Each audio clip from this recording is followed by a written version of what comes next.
Mag-a-advance ka na naman? Elena, ano ba? Katulong ka lang. Huwag mo ubusin ang pasensya ko. Malamig na sigaw ni Don Adrian Ilustre habang nakatingin na parang durug-duruin siya ng tingin. Sa harap ng mga kasamahan, pinahiya siya ng parang pulube. Walang dangal. Ngunit nang ibili niya ng gamot ang isang matandang babae sa eskinita, nanlamig ang bilyonaryo. Parang nakita niya ang multo. Imposible.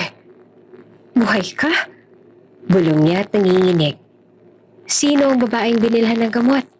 At bakit ang pusong matagal nang nanigas ay biglang nabasag ng isang nakakagimbal na katotohanan? Bago ka pa lang sa channel neto, ibang kwento ni Ate Jane, istorya mo, ikwento ko. Huwag kalimutang pindutin ang notification bell at subscribe button.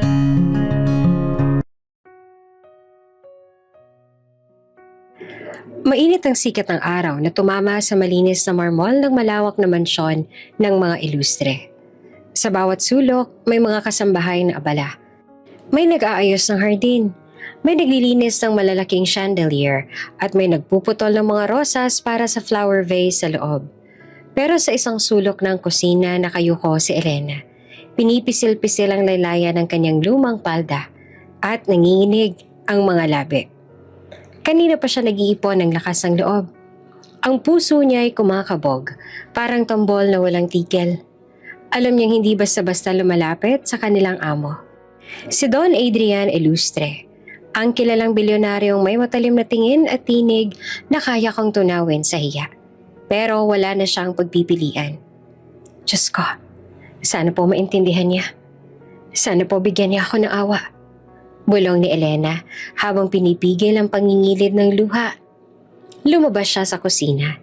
Dahan-dahang naglakad sa mahabang pasilyo. Ang mga mata ng kapwa kasambahay ay nakasunod sa kanya. Parang nagtatanong kung saan siya pupunta. Ang ilan ay napailing at may bulong na, "Nako, patay ka dyan, Elena. Wala pa akong nakitang pinayagan ng advance si Don Adrian." At sa dulo ng pasilyo, naroon si Adrian. Nakaupo sa malapad na leather chair sa loob ng opisina. Nakatutok siya sa laptop. May hawak na basong kape. At ang nooy nakakunot habang may kausap sa telepono. Hindi ko tinatanggap ang alok na yan. Triplehan niyo kung gusto niyo makuha ang kumpanya ko. Malamig niyang sabi bago niya ibinaba ang tawag. Saktong pagbaling niya ng tingin, nakita niya si Elena nakatayo sa may upuan. Nakayuko at hawak ang mga daliri na para bang kinakabahan. "Bakit ka nandito? Wala ka bang ginagawa sa kusina?" Malamig na tanong ni Adrian. Humigop siya ng hangin sabay lumapit. "Sir, Don Adrian, pasensya na po.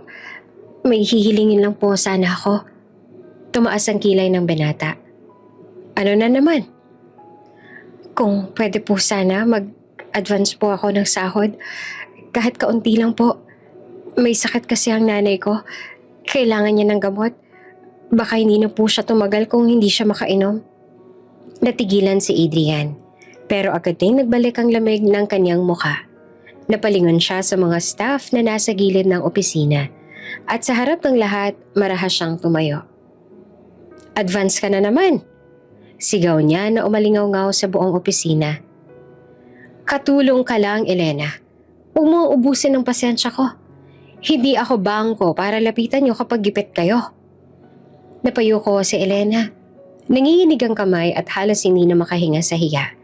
Ramdam niya ang mga matang nakatingin sa kanya. May awa ang ilan, pero mas marami ang natatakot na baka madamay sila sa galit ng amo. "Sir, pasensya na po talaga. Hindi ko naman po ginusto pero wala na po akong ibang malalapitan. Kailangan ko lang po ng kaunting halaga para sa gamot ng nanay ko." Halos pabulong na pagmamakaawa ni Elena. Nangingilid ang luha sa mata. Napahawak si Adrian sa sentido, mariing pumikit at huminga ng malalim. "Alam niyo ba kung ilang beses ko nang narinig yung dahilan na yan? Palaging may nanay, may tatay, may sakit. Sa tingin mo, ako ang solusyon sa lahat ng problema niyo?" Hindi na nakasagot si Elena. Napatakip na lang siya ng bibig para pigilan ang paghikbi. Tahimik ang lahat Hanggang sa isang kasambahay ang biglang bumulong. Kawawa naman siya, sir. Totoo pong may sakit ang nanay ni Elena. Nanlamig ang mga mata ni Adrian. Sinipat ang nagsalita. At bumalik ang tingin kay Elena. Hindi siya sanay na makita ang ganoong anyo ng paghihirap. Yung nanginginig ang balikat, yung halatang desperado. Para bang may kumukurot sa konsensya niya kahit ayaw niyang aminin. Ilang segundo ng katahimikan, saka siya bumuntong hininga. Fine.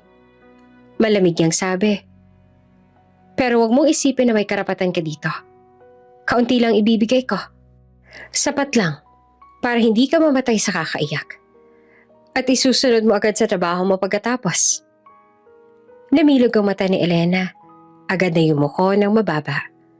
Maraming salamat po, sir. Pangako po, hindi ko po aabusuhin. Salamat po. Umalis siya ng opisina na parang may bahid ng liwanag sa madilim na araw. Habang hawak ang sobre na may maliit na halaga ng pera, nagmamadali siyang bumalik sa kusina. Ngunit sa bawat hakbang niya, ramdam pa rin niya ang bigat ng hiya na inabot. Pinahiya siya sa harap ng lahat. Tinuring na parang wala siyang halaga.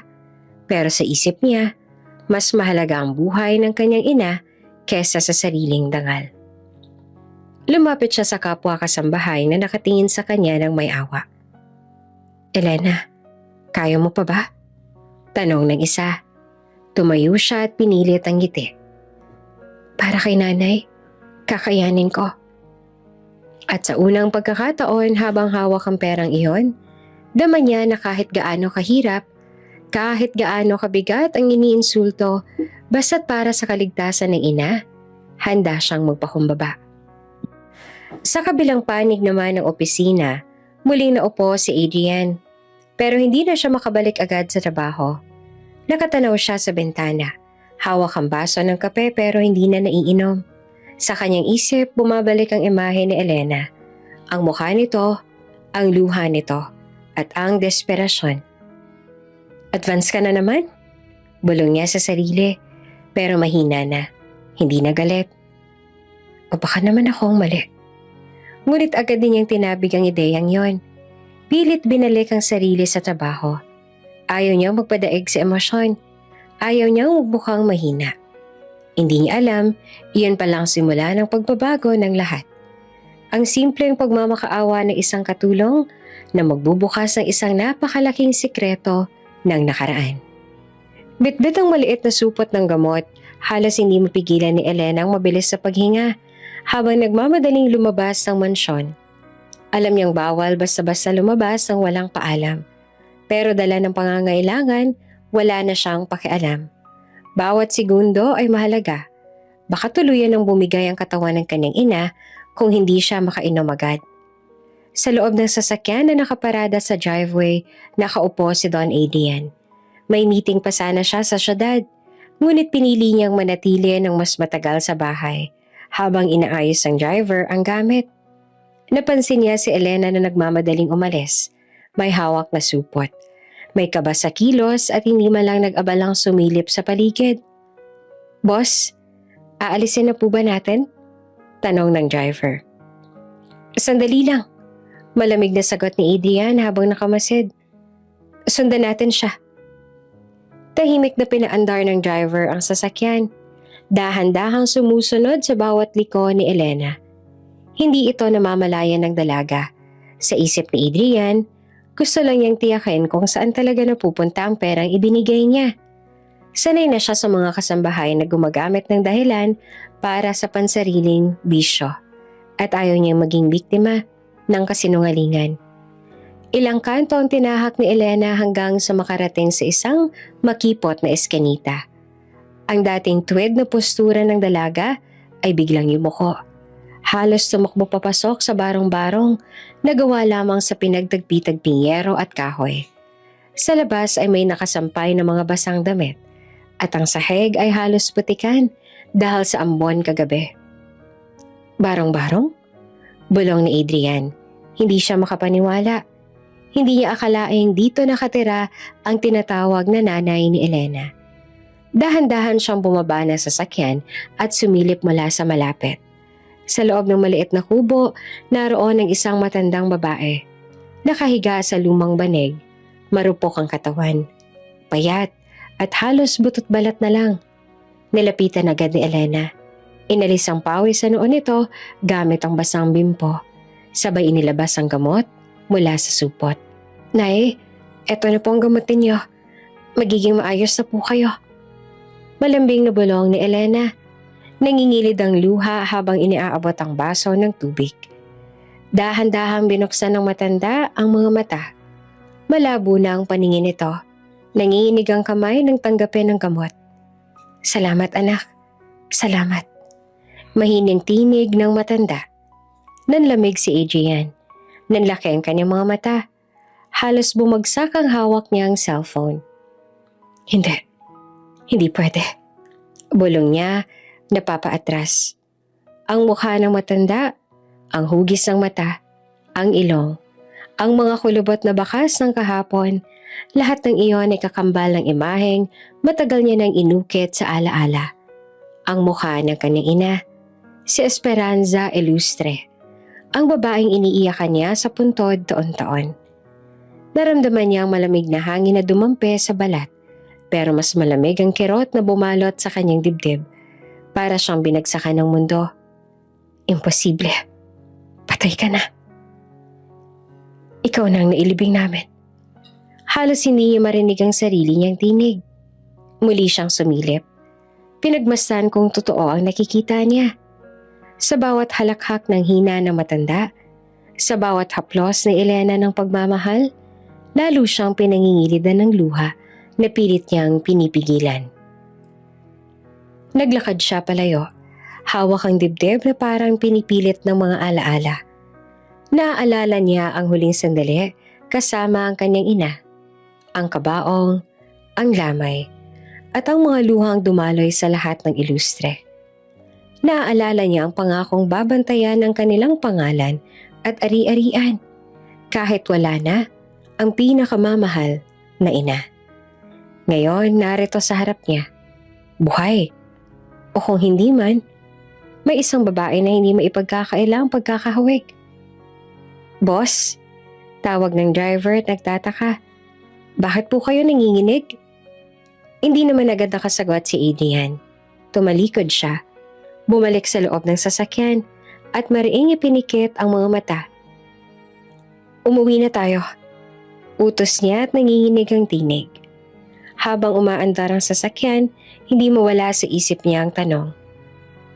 Kung buhay si Mama, bakit itinago siya? Sino may kagagawan? At bakit si Elena ang kasama niya? Samantala sa loob ng barong-barong, nakahiga ng muli ang matanda matapos inumin ng gamot. Hinaplos ni Elena ang buhok nito, sabay bulong. Nay, hindi po ako titigil hanggat hindi ko kayo napapagamot. Kahit ano pong gawin nila sa akin, kahit ilang beses pa nila ako insultuhin, gagawin ko po ang lahat para sa inyo. Isang pilit ng ngiti naman ang gumuhit sa labi ng matanda, sabay muling pumikit.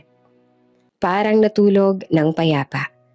At sa labas, naiwan ang tanong na hindi matahimik sa puso ni Don Adrian. Isang tanong na babago sa lahat ng paniniwala niya. Hindi mapakali si Don Adrian buong gabi matapos makita ang matandang babae sa barong-barong. Nakaupo siya sa loob ng kanyang opisina, hawak ang baso ng brandy pero hindi malang niya naiinom. Sa isip niya, paulit-ulit na bumabalik ang imahe ng payat na mukha ng matanda. Hindi pwede. Patay ka na, Mama. Bulong niya. Nanginginig ang kamay. Ako mismong naglamay sa'yo. Ako mismong nagbantay sa kabaong. Muling bumalik sa kanyang isip ang gabi ng lamay, 10 taon na ang nakakaraan. Puting-puti ang paligid. Mabigat ang samyo ng mga bulaklak. Nakatayo siya sa tabi ng kabaong. Mahigpit ang hawak sa gilid. Lumuha siya ng walang tigil habang pinagmamasa ng malamig na mukha ng kanyang Mama Esperanza. Ma, bakit niyo ako iniwan? Bulong niya noon. Sa tabi niya ay naroon si Doña Salvacion. Mahigpit na hinawakan ng kanyang balikat. Adrian, tama nang iyak. Ikaw nang haligi ng pamilya. Huwag ka masyadong magpakita ng kahinaan. Pero hindi niya nakalimutan ang sakit. Mula noon, itinuring niyang patay na talaga ang mama niya. Kinabukasan, maagang pinatawag ni Adrian si Elena sa opisina. Tahimik naman itong pumasok. Nakatungo, hawak ang basahan at halatang kabado. Elena, malamig na simula ng amo. Kahapon, nakita kitang bumili ng gamot at dinala sa isang matandang babae. Sino siya? Nanlaki ang mga mata ni Elena. Natigilan. Sir, pasensya na po. Wala po siyang kinalaman sa inyo. Umirap naman si Adrian. Tumaas ang noo. Walang kinalaman. Ako nagbigay sa'yo ng pera. May karapatan ako malaman kung saan mo ginamit. Nanginig ang tinig ng dalaga. Sir, matagal ko na po siyang tinutulungan. Matagal na siyang may sakit. Wala po siyang ibang kasama kaya ako na lang po nag-aalaga sa kanya at tinuring ko na rin po siyang nanay. Nanay? Halos mabasag ang boses ni Adrian. Tumango si Elena. Opo, simulat sa Paul siya na po ang tinuturing kong nanay. Wala na po akong ibang pamilya. Hindi ko rin po alam kung sino ang tunay kong mga magulang kaya siya na lang po. Nanlamig si Adrian. Napaatras. Hindi mo ba talaga alam kung sino siya? Umiling si Elena. Lumuluha na. Wala po akong alam. Basta sa akin, siya po ang nanay ko. Saglit na natigilan si Adrian. Sa halip na sumagot, humigpit ang kanyang panga, saka siya tumalikod. Lumabas ka na. Agad na umalis si Elena. Halos nagmamadaling lumabas ng opisina. Naiwan si Adrian na nakatitig sa larawan ng kanyang mama sa mesa. Kung wala siyang alam, ibig sabihin, ibang tao ang may pakana nito. Sino at bakit? Hindi na siya nakatiis. Tinawag niya ang kanyang kanang kamay na si Hector. I want you to investigate. Alamin mo lahat tungkol sa matandang yon. Background, pangalan. Kahit pinakamaliit na detalye. At huwag mo ipapahalata kay Elena. Yes, boss. Sagot ni Hector. Pagkaalis ng tauhan, muling tumingin si Adrian sa larawan ng kanyang mama. Kung buhay ka pa nga, mama, bakit itinago ka sa akin? Sinong may kasalanan? Magdamag na hindi nakatulog si Don Adrian. Pabalik-balik siya sa kanyang silid. Hawak ang baso ng brandy, ngunit hindi man lang niya ito maubos. Sa bawat saglit na pumikit siya, bumabalik sa isip niya ang imahe ng matandang babae sa barong-barong. Kung siya si Mama, bulong niya sa sarili, nanginginig ang kamay. Bakit hindi ko alam na buhay siya? At bakit siya nandoon? Kasama si Elena. Kinabukasan, maagang pinatawag niya si Hector, ang pinaka-pinagkakatiwalaan niyang tauhan. Sa loob ng opisina, seryoso niyang iniabot ang sobre na walang laman. Hector, mariing sabi ni Adrian. Gusto kong imbestigahan ang matandang babae na nakita ko kahapon, kasama ni Elena. Alamin mo lahat. Pangalan, tirahan, kalagayan. Pati na ang dahilan kung bakit siya nandoon. At huwag na huwag mong ipapaalam kay Elena. Yes, boss. Mabilis sa tugon ng tauhan. Tumalikod si Adrian at dumungaw sa malaking bintana ng opisina. Mahigpit ang kanyang mga kamao habang pinagmamasdan ng hardin. Kung siya nga si Mama, walang makakapigil sa akin na malaman ang totoo. Pero kung hindi, napahigpit siya ng hinga. Mas lalo kong hahanapin ang dahilan ng lahat ng ito. Lumipas ang 2 araw, abala si Adrian sa mga papeles sa mesa nang pumasok si Hector. Dalang makapal na sobre. Halata ang kaba nito habang inilalapag ang mga dokumento. Boss, eto na po lahat ng impormasyon na nakuha namin, sabi niya. Mabilis na kinuha ni Adrian ng sobre at binuksan.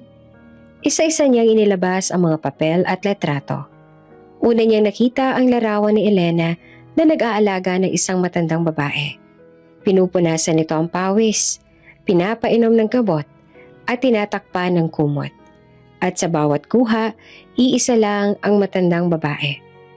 Napapuntong hininga si Adrian, halos mabitawan ng hawak nang mabasa ang pangalan ng barangay clearance. Esperanza Vergara Ilustre. Nanlaki ang mga mata niya at namutla ang kanyang mukha. Mama, bulong niya at halos hindi lumalabas ang boses. Nagpatuloy siyang magbasa. Ayon sa mga record, ilang taon nang naninirahan si Esperanza sa isang maliit na barong-barong sa isang eskinita. Walang ibang kasama kundi si Elena. Tahimik ang buhay nito. Maliban sa madalas na pagkakasakit. Wala ni isa man lang na nagsabi sa akin. Mariing bulong ni Adrian. Halos pinipilit ang papel sa kamay. Bakit itinago sa akin? Bakit pinaniwala nila akong patay na siya? Tahimik lamang si Hector, nakayuko, nakamasid sa bigat ng emosyon ng kanyang amo. Lumuhod si Adrian sa harap ng mesa. Mahigpit na hawak ang larawan ng kanyang mama. Muling pumatak ang kanyang luha. Bagay na matagal niya nang tinago sa lahat. 11 taon kong iniyakan ng pagkamatay mo, Mama. Bulong niya. Pero buhay ka pala. Buhay ka. Napapikit siya ng mariin sabay umiling. Sino may kagagawa nito? Sino nagtago sa'yo?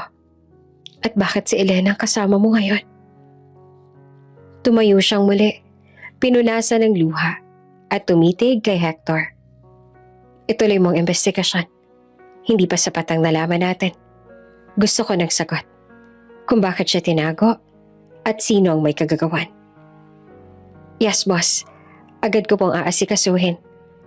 Tugon naman ni Hector. Naiwan si Adrian sa opisina. Tahimik na nakatitig sa larawan ng kanyang mama. Sa kanyang puso, nagsimulang umusbong ang matinding panata. Hahanapin ko ang lahat ng sagot. At kahit gaano kasakit, haharapin ko ang katotohanan. Hindi mapakali si Don Adrian matapos matanggap ang ulat ni Hector. Araw at gabi, mukha ng kanyang mama nasa isip niya. Kung totoo nga siya si Mama, bakit itinago sa akin? At bakit si Elena ang kasama niya? Kinabukasan, maaga pa lang nagpa siyang bumalik sa barong-barong. Hindi na siya mapayapa hanggat hindi niya nakakausap mismo ang matanda. Makipot ang daan. Basa pang lupa dahil sa ambon kagabi. Pagbaba niya ng kotse, natanaw niya si Elena na nagwawali sa labas. Napatigil ito. Nanlaki ang mga mata nang makita siya. Sir Adrian? Halos mabitawan nito ang hawak.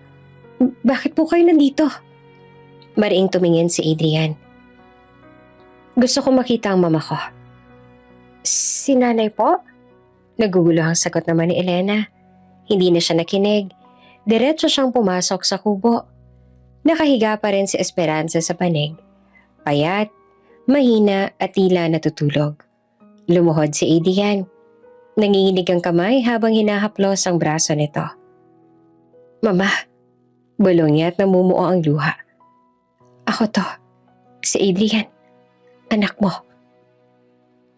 Dahan-dahang iminulat na Esperanza ang mga mata. Tinitigan siya ng matagal.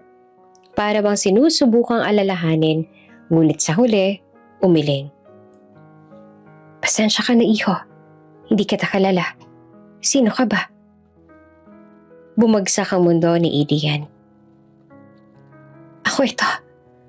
Ako si Adrian Ilustre, Mama. Ako ang anak mo. Napasinghap si Elena. Napatakip siya ng bibig. Hindi siya makapaniwala sa narinig. Anong sinabi niyo, sir? Nanginginig ang boses niya. Nanay niyo po si Nanay Esperanza? Tumingin sa kanya si Adrian. Bakas ang galit at sakit sa mukha. Oo, siya ang mama ko. Siyang iniiyakan ko ng maraming taon. At buhay pala siya. Kasama mo. Nanlaki naman ang mga mata ni Elena. Napaupo sa bangko. Halos mapaiyak. Diyos ko, hindi ko alam. Sir, wala po akong kaalam-alam. Ang alam ko lang po, siya ang nanay ko. Siya lang ang kasakasama ko mula pagkabata. Tumulo ang luha niya. Nanginginig ang kamay. Kung alam ko lang, sana po hindi ako nagkulang na magsabi pero totoo po wala po akong alam. Umubos si Esperanza kaya mabilis na lumapit si Elena. Inayos niya ang unan, pinunasan ng pawis ang matanda at dahan-dahang pinainom ng tubig. Nanay, huwag po kayo mag-alala. Nandito lang ako. Mahinahong sabi niya. Tahimik lamang si Adrian, nakamasid. Sa bawat haplos ni Elena, sa bawat lambing ng tinig nito, ramdam niyang totoo ang pagmamahal. Para bang hindi ito tungkulin, kundi kusa mula sa puso. At doon lalo siyang naguluhan. Kung mama ko siya, bakit mas kilala niya si Elena kaysa sa akin? Bakit parang mas tunay silang mag-ina? Nang muling makatulog si Esperanza, naglakad si Adrian papalapit kay Elena. Malamig ang tinig niya. Bakit ikaw ang nag-aalaka? Bakit ikaw ang kasama niya? Lumunok si Elena. Pinahid ang luha. Sir, siya na lang po ang natira sa akin. Wala na po akong ibang pamilya. Wala po akong ibang kilala kundi si nanay. Kaya siya na lang ho ang tinuturing kong tunay na ina. Napatitig naman si Adrian. At kahit anong pilit, wala siyang nakitang kasinungalingan sa mukha ng dalaga. Taos puso ang mga mata nito, puno ng awa at pagmamahal. Bago siya umalis, lumapit muli si Adrian sa banig at hinawakan ng kamay ng matanda. Mama, kahit hindi mo ako nakilala ngayon, hahanapin ko ang dahilan. Hindi ako titigil hanggat maibalik kita sa akin. Paglingon niya, nakita niyang umiiyak pa rin si Elena. Hawak ang basahan sa dibdib. Elena, mariing sabi ni Adrian. Alagaan mo siya ng mabuti. Babalik ako. Tumango naman si Elena, nanginginig ang tinig. Opo sir, pangako. Hindi ko siya pababayaan. Pag-alis ni Adrian, mabigat ang loob niya. Habang umaandar ang kotse, hindi mawala sa isip niya ang tanong. Buhay si Mama? Pero bakit hindi niya ako nakikilala? At bakit si Elena ang mas malapit sa kanya? Samantala si Elena ay nananatiling nakaluhod sa tabi ng matanda. Humahagulgol ng tahimik. Diyos ko, paano nangyari to? Paano na naging mama siya ng amo ko? Ano ba talagang totoo? Pagbalik ng mansyon, hindi naman mapakali si Adrian. Kahit abala siya sa pagpirma ng mga papeles at pakikipagpulong sa mga direktor, ang utak niya ay laging bumabalik sa maliit na barong-barong kung saan naroon ang mama niyang hindi siya kilala. Bakit si Elena? Bakit siyang mas malapit kay mama kaysa sa akin? May tinatago ba siya? Nang gabing yun, imbes na umuwi ng diretsyo, muling nagpa siya si Adrian na dumaan sa eskinita. Gusto niyang malaman ang totoo. Pagdating niya, natagpuan niyang tahimik ang paligid. Nakasara ang mga tindahan. Ang mga bata ay natutulog na sa kanilang mga duyan. Dumaan siya sa gilid ng kubo. Maingat na huwag mapansin. Sa maliit na bintana, nasilayan niya si Elena na nakaluhod sa harap ng munting altar na yari sa kahoy. May kandilang umiilaw at krus na nakatayo. Nangilid ang luha ni Adrian nang marinig ang tinig ng dalaga. Diyos ko, bulong ni Elena habang umiiyak. Bigyan niyo po ng lakas si nanay. Kahit ako na lang mahirapan, basta wag lang siyang kunin. Siya lang natitira sa akin. Siya lang. Habang nagdarasal, mahigpit na hawak ni Elena ang isang lumang litrato. Hindi mapakali si Adrian at dahan-dahang sumilip pa. Nang makita niya, nanlaki ang mga mata niya. Larawan iyon ng kaniyang mama Esperanza noong kabataan nito. Nakasuot ng simpleng bestida at nakangiti. Paanong nasa kanya ang litrato ni mama? Bulong ni Adrian. Halos mabitawan ang hawak niyang cellphone. Mas lalo lang siyang naguluhan. Kung inosente siya, bakit hawak niya ang alaala ng mama ko? Nang tumayo si Elena, agad siyang pumasok si Adrian. Nabigla ang dalaga at napaatras. Sir Adrian? Gulat nitong sabi. Mabilis ay tinago ang litrato sa dibdib. Matalim ang tingin ni Adrian. Anong hawak mo? Wala po. Nanginginig na sagot ng dalaga. Wala? Lumapit siya at halos dumikit sa mukha ng dalaga. Huwag mo ako lukuhin. Nakita ko. Larawan niyo ng mama ko. Paano napunta sa iyo yun? Naluha si Elena, halos magmakaawa. Sir, hindi ko po alam. Bata pa lang po ako, kasama ko na si nanay. Nakuha ko lang po itong retrato sa lumang baon nang minsan kaming lumipat ng tirahan. Akala ko po, simpleng alaala lang. Hindi ko po alam na may kinalaman pala to sa inyo. Mariing tumitig si Adrian. Hinahanap ang kasinungalingan sa mukha ng dalaga. Pero ang nakita niya ay purong takot at katapatan.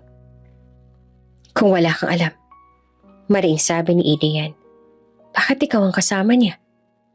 Bakit ikaw ang tinatawag niyang anak? Samantalang ako ang totoong anak niya. Umiyak si Elena. Nakaluhod na ngayon sa harap ng altar. Sir, wala po akong sagot. Ang alam ko lang, siya ang nanay ko. Wala naman ho akong ibang pamilya. Wala akong ibang pinagmulan. Siya lang. Siya lang ang pinanghahawakan ko. Nanlumo si Adrian. Gusto niyang magalit. Gusto niyang isumbat sa dalaga ang lahat ng sakit. Pero ramdam niyang totoo ang mga salita nito. Huminga siya ng malalim at tumalikod. Kung sinasabi mong wala kang alam, hahanapin ko ang sagot sa iba. Pero tandaan mo, Elena, may connection ka kay mama. At isang araw, malalaman ko kung ano yon. Tahimik lamang si Elena. Humihikbi, hawak pa rin ang litrato. Hindi niya maintindihan ang lahat, pero alam niyang mas lalong gumulo ang kanyang mundo. Habang pauwi, nakasandal si Adrian sa likod ng sasakyan. Mahigpit ang kapit niya sa kanyang cellphone. Paulit-ulit na naiisip ang nakita. Kung inosente si Elena, bakit nasa kanyang litrato ni mama? At bakit parang mas mahal siya ni mama kaysa sa akin? Mariing niyang pinikit ang mga mata. Ramdam ang bigat sa dibdib. Hindi ito matatapos hanggang hindi ko nalalaman ang katotohanan. Muling bumalik si Adrian sa barong-barong makalipas ang 2 araw. Hindi niya sinabi kay Elena na darating siya. Gusto niya makita kung ano talaga ang buhay nito sa araw-araw. Tahimik siyang nagmasid mula sa labas. Habang nakikita si Elena na naglalabas sa batya at si Mama Esperanza na nakahiga pa rin. Mahina ngunit binabantayan ng dalaga. Para siyang tunay na anak. Ano ba talagang totoo? Tanong ni Adrian sa sarili habang nakasandal sa poste. Habang abala si Elena sa paglalaba, lumapit naman si Adrian sa loob ng kubo. Napansin niyang may lumang kahon sa ilalim ng mesa. Bahagya itong nakabukas. Parang matagal nang hindi nagagalaw. Sa unay nagdadalawang isip siya, pero nanaig ang pagnanais niyang malaman ang katotohanan. Dahan-dahan niyang hinila ang kahon at binuksan. Nandoon ang ilang lumang damit, punit-punit na mga papel at isang sobre na kulay dilaw na halos kupas na. Kinuha niya ito, binuksan, at doon bumulaga ang isang dokumento. Birth certificate. Pangalan, Elena Vergara. Inang nakalagay, Esperanza Vergara Ilustre. Ama, blankong iniwan, walang pangalan. Halos hindi makahinga si Adrian sa nakita. Mahigpit ang kapit niya sa papel. Nanginginig ang kamay. Vergara? Bulong niya. Pamilyar ang apelido. Ito ang apelido ng kanyang mama bago ito ikinasal sa kanyang ama. Kung si mama ang nakalagay na ina ni Elena, anong ibig sabihin ito? Napaluhod siya sa gilid ng mesa. Hawak-hawak ang papel. Hindi niya alam kung maiiyak ba siya o magagalit. Ibig sabihin ba nito, magkapatid kami? O may mas malalim pang sekreto? Biglang bumukas ang pinto. Agad niyang sinilid ang birth certificate sa kanyang jacket bago pa siya makita ni Elena. Sir Adrian? Gulat ng dalaga. May hawak pang basang damit. Kanina pa po ba kayo dito? Mabilis siyang tumayo. Pilit na pinapakalma ang sarili. Kakarating ko lang. Tinitigan siya si Elena. Halatang may alinlangan. Pero agad din itong ngumiti. Pasensya na po ako magulo. Hindi ko po alam na darating kayo. Umiling si Adrian. Ayos lang. Habang nakikipag-usap kay Elena, ramdam ni Adrian ang bigat ng papel na nakatago sa kanyang dibdib. Gusto niyang tanungin ito kung alam ba niya ang nalalaman ng birth certificate. Pero nang makita niya ang ngiti ng dalaga habang inaasikaso ang kanyang mama, nagdalawang isip siya. Kung wala talaga siyang alam, baka masaktan lang siya kung ngayon ko ilalabas ang tanong. Sa halip, pinili niyang manahimik at magbasid. Nang muling dumating ang gabi, nagpaalam si Adrian na aalis na. Pero bago siya umalis, tumigil siya sa pinto at tumingin kay Elena. Elena, seryoso niyang sabi.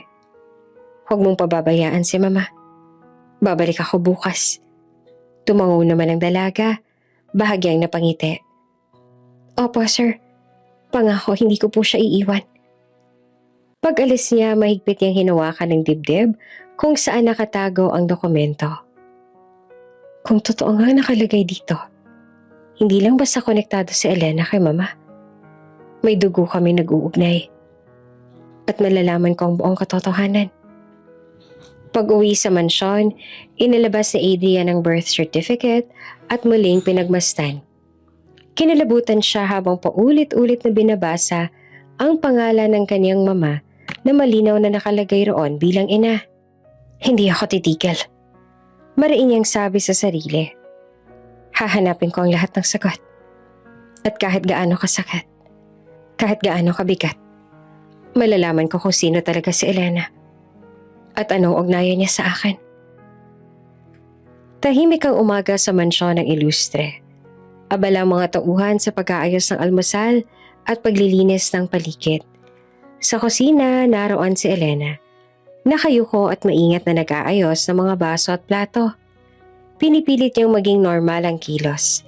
Kahit ramdam pa niya ang bigat ng kahapon. Ang pagkadurog ng puso nang hindi siya makilala ni Mama Esperanza. At ang pag-amin ni Adrian na iyon ang tunay niyang ina. Habang pinipilit niyang maging abala, biglang bumukas ang malaking pintuan ng sala. Dumating si Doña Salvacion, ang matriarkang lola ni Adrian, na palaging kilala sa matapang na presensya at malamig na tingin. Nakabaston, mamahalin ng damit at parang kahit simpleng paglalakad ay may kasamang utos. Mapanlait na tinig ni Salvacion. Agad na sumipat sa kusina. Napansin niyang may batang babae roon na tila komportableng kumikilos sa mansyon. At sino naman ang batang ito? Natigilan si Elena at agad na yumuko. Donya, ako po si Elena. Tumutulong lang po ako dito sa paghahanda. Lumapit si Salvacion. Malakas ang bawat yabag ng takong sa sahig. Tiningnan niya si Elena mula ulo hanggang paa. Para bang sinusukat ang halaga nito. Katulong ka ba? Opo, Donya. Napangisi si Salvacion, tsaka malakas na natawa. Katulong lang pala. Pero kung makapag-ayos ng pinggan, parang may-ari ng bahay. Aba, ambisyosa ka rin pala. Namula si Elena at nanginginig ang kamay habang hawak ang baso. Patawad po, Donya. Gusto ko lang pong makatulong. Makatulong? Umirap ang Donya. Huwag mong gawing dahilan ng pagtulong. Ang totoo, gusto mong magpakitang tao para mapalapit sa pamilya namin. Nakikita ko ang mga estilo mo, iha. Manggagamit ka. Namilog ang mga mata ng ibang katulong at tauhan. Pero walang nagsalita. Alam nilang kapag sumabat sila ang papatamaan ng galit ng Donya. Hindi po totoo yan. Nanginginig na sagot naman ni Elena. Wala po akong balak na manggamit. Lumayas ka na rito. Sigaw ni Salvacion. Itinulak ang balikat ni Elena. Hindi ko hahayaang may katulad mong mangamkam ng simpatiya sa pamilya ko. Habang buhay akong naririto, hindi ka magkakaroon ng lugar sa tahanang ito. Napaatras si Elena. Halos matumba. Ang mga kasamahan niyang katulong nakatingin lang, bakas ang awa. Ngunit wala nang makapagsalita. Isa sa mga hardinero ang mahina pang bumulong. Kawawa naman siya. Pero agad itong pinandilata ng kasamang katulong na nag-warning na huwag magsalita. Halos mawala ng lakas si Elena. Tinanggal niya ang suot na apron at dahan-dahang inilapag sa mesa. Pasensya na po, Donya. Mahina niyang sabi habang pinapahid ang luha. Kung ito po ang kagustuhan ninyo, aalis na lang po ako. Wala po akong hinangad kundi ang maglingkod at mag-alaga. Hindi ko po intensyong manggamit. Tumaas ang baba ni Salvacion. Nagtagumpay ang ngisi. Mabuti't naintindihan mo. Tandaan mo, hindi ka kailanman magiging bahagi ng pamilya Ilustre. Isa kang hamak at hanggang doon ka lang. Luhaan, naglakad palabas si Elena. Mabigat ang bawat hakbang. At ramdam niya ang matang nakasunod sa kanya. Bawat titig ng mga kasamahan ay parang patalim na humihiwa sa kanyang dibdib.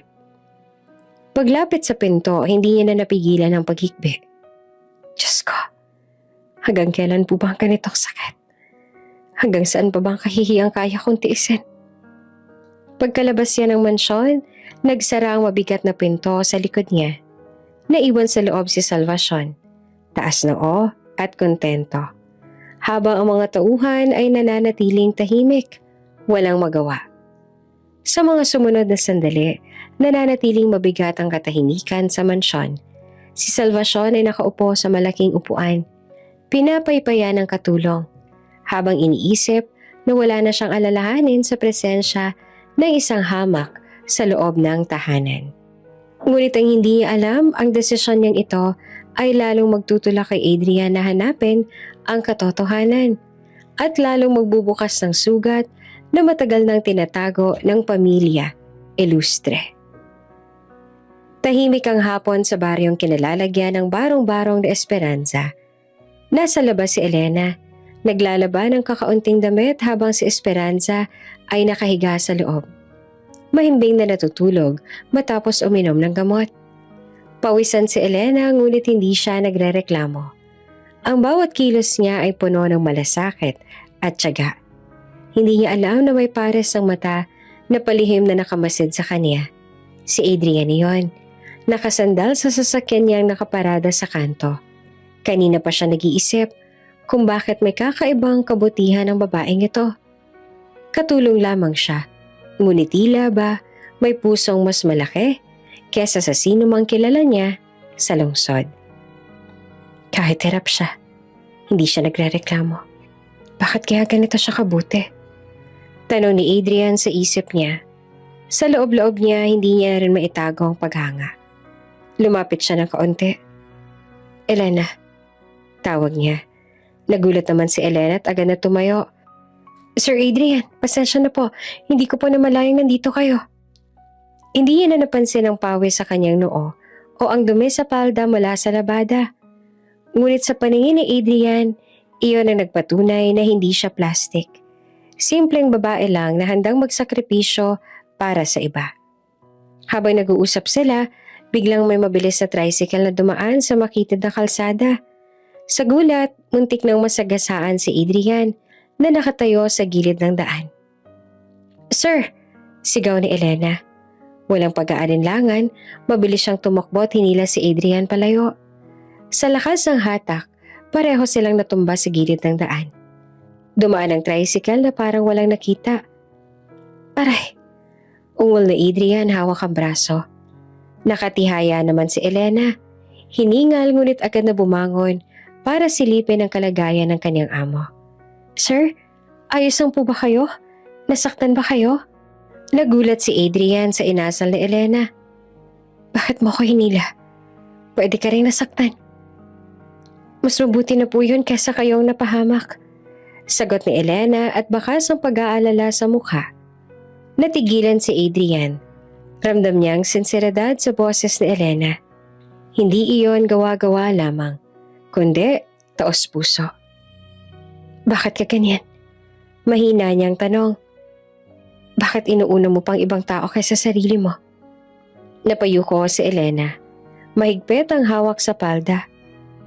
Siguro po kasi sanay na ako magsakripisyo. Basta ligtas ng ibang tao. Sapat na po yun para sa akin. Sa sagot niyang yon, tila may biglang nabasag na yelo sa puso ni Adrian. Sa unang pagkakataon, nakaramdam siya ng init. Isang damdaming matagal nang nawala mula nang mawala si Esperanza sa kanyang buhay. Pagbalik nila sa barong-barong, iniabot ni Elena ang baso ng tubig kay Adrian. Inumin niyo po muna to. Baka natuyuan kayo sa init. Hindi naman makapaniwala si Adrian. Kanina lang, muntik itong mapahamak para mailigtas siya. Ngayon na siya pa ang inaalala. Tinitigan niya si Elena at sa mga mata nito, nakita niya ang kabutihang matagal niya nang hinahanap. Hindi ito tulad ng mga babaeng kilala niya sa syudad. Walang halong pagkukunwari, walang pag-aasam sa yaman. Kinagabihan, habang nakaupo si Adrian sa lahat ng barong-barong, dumaan si Elena dalang maliit na lampara. Nagulat siya nang marinig ang boses ni Adrian. Elena, nakakagulat naman kayo, sir. Akala ko tulog na kayo. Nahihiyang sagot niya. Umiling si Adrian. Hindi pa. Iniisip ko pa rin yung nangyari kanina. Hindi ko makakalimutan ang ginawa mo. Salamat.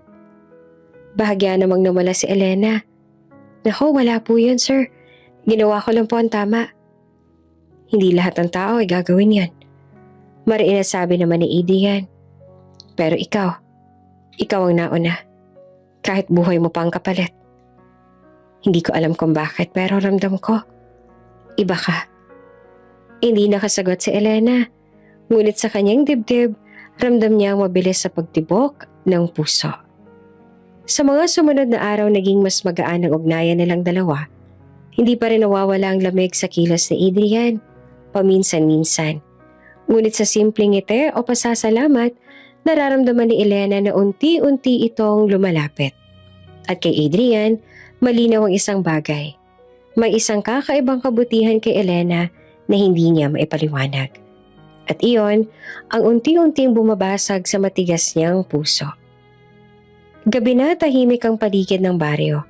Abala si Elena sa paghahanda ng hapunan. Isang simpleng lugaw para kay Nanay Esperanza. Ngunit habang isinasali niya sa mangkok, napansin niyang nanginginig ang mga kamay ng matanda. Nay, ayos po ba kayo? Mabilis niyang tanong. Biglang sumama ang pakiramdam ni Esperanza. Namutla, mabilis ang paghinga, at tuluyang nawala ng malay sa harap niya. Nabitawan ni Elena ang mangkok. Tumilapon ang lugaw sa sahig. Nanay Esperanza? Diyos ko! Halos sigaw niya. Nanginginig ang boses.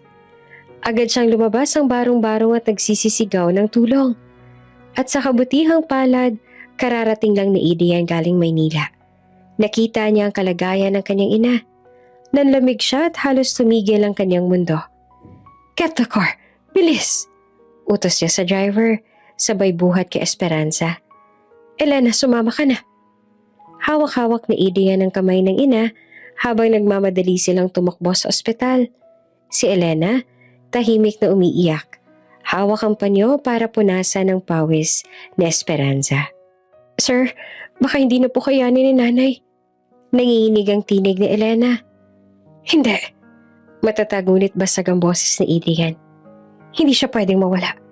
Hindi pa siya pwedeng mawala. Pagdating sa ospital, sinalubong agad sila ng mga nurse at isinugod si Esperanza sa ER. Naiwan sina Adrian at Elena sa labas. Parehong lutang sa takot. Maya-maya lumabas ang doktor. Kailangan niya ng dugo agad. Kundi hindi tatagal ang pasyente. Ako, agad na sagot ni Adrian. Ako ang anak niya. Kumuha na kayo ng dugo sa akin. Tumango ang doktor. Maganda. Pero para masiguro na sapat ang supply, kailangan natin ng isa pang donor. Kailangan natin mag-test. Nagkatinginan sina Adrian at Elena. Elena, halos bulong ni Adrian. Baka pwede ka ring mag-test. Namilog ang mga mata ni Elena. Ako po? Pero hindi naman po kami magkadugo ni Nanay. Please, wala nang oras. Subukan lang natin. Sagot ng doktor. Dinala sila sa laboratorio at kinuhaan ng dugo. Tahimik ang paligid habang hinihintay nila ang resulta. Si Adrian ay naglalakad-lakad sa hallway. Halatang balisa. Si Elena naman ay nakaupo sa gilid. Mahigpit na hawak ang rosaryo. Pabulong na nagdarasal. Panginoon, iligtas niyo po si nanay. Kahit ako na lang mahirapan, huwag lang siya. Makalipas ang ilang minuto, bumalik ang doktor, dala ang mga papel. Magandang balita, sabi nito. Pareho kayong tugma. Pwede kayong makuhaan ng dugong dalawa. Nalaglag ang balikat ni Adrian sa ginhawa. Salamat. Ngunit napansin niyang parang mainiisip pa ang doktor. Pero may isa pa akong dapat sabihin. Dagdag ng doktor. Hindi bang karaniwan ang compatibility ng dugo ninyo? Sa ganitong level ng tugma, kadalasan ito'y makikita lamang sa mga taong magkadugo. Parang binuhusan ng malamig na tubig si Adrian. Napalingon siya kay Elena na hindi na makatingin. Anong ibig mo sabihin? Tanong niya. Halatang kinakabahan. Hindi ko sinasabing tiyak, paliwanag ng doktor. Pero malakas ang posibilidad na may relasyon kayong dalawa. Maaring magkapatid o magulang at anak. Kung gusto ninyo ng kasiguraduhan, kailangan natin ng DNA test. Pag-alis ng doktor, naiwan sina Adrian at Elena sa hallway. Parehong walang masabi. Ang tanging naririnig nila ay ang mabilis sa pintig ng kanilang puso.